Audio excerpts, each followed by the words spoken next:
Hello friends, and welcome back to my channel. Bear with me as I am editing this video on some new software. I wanted to take you guys along with me on what I am calling a homemade homemaking day. My parents had come for the weekend. They arrived late Thursday night. At the time of filming this, it was Friday, and so I am starting the day off by preparing breakfast for the entire family.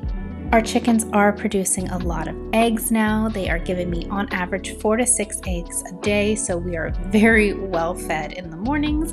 I do just have to clean them up a little bit before using them.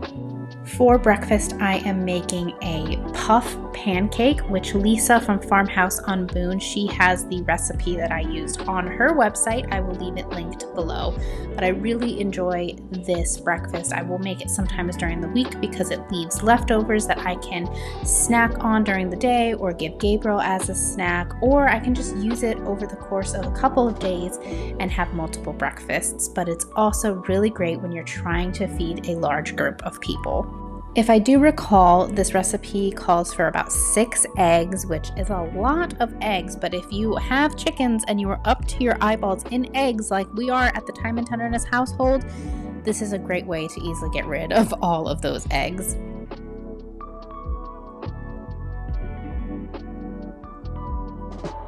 Another variation of this recipe would be what I think is called a Dutch baby, which I have made in the past before for breakfast. But what I like about this recipe is that it is thick, it is hearty, and it stays with you all morning until lunchtime.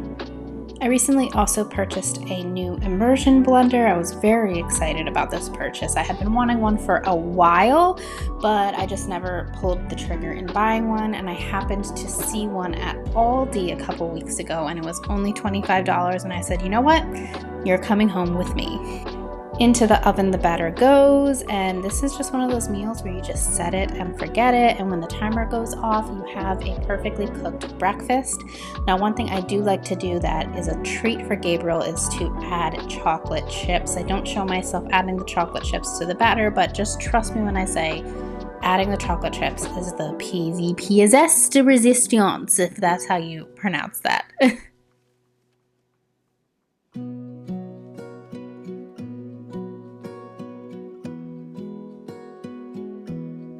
After breakfast, of course, I went ahead and showered, did my hair and makeup, and then tidied up from breakfast. And yes, you are going to see me use soap on my cast iron, but I go ahead and re-season it afterwards, and I've never had any issues.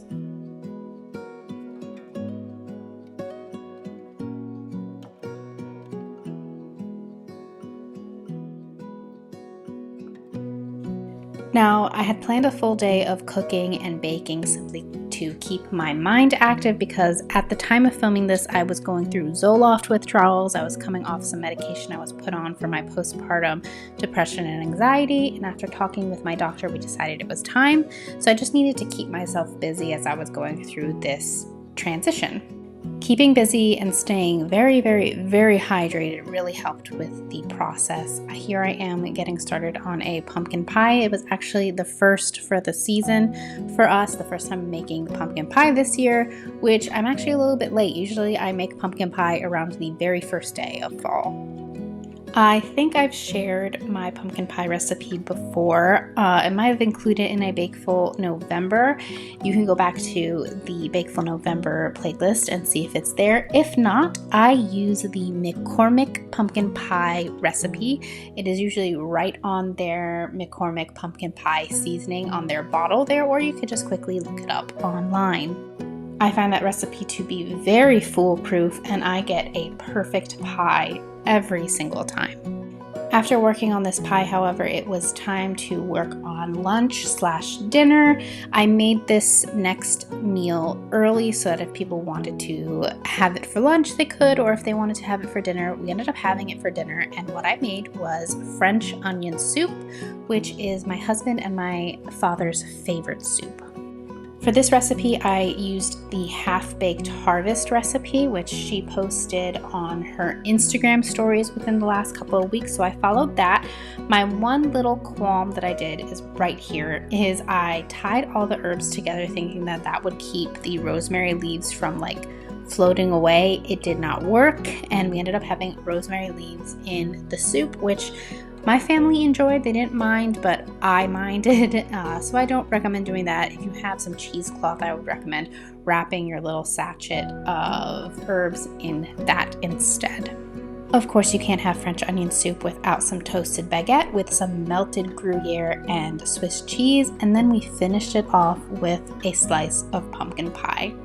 Thank you guys for joining me this week for this week's video. Please don't forget to like and subscribe, and I will see you guys next time.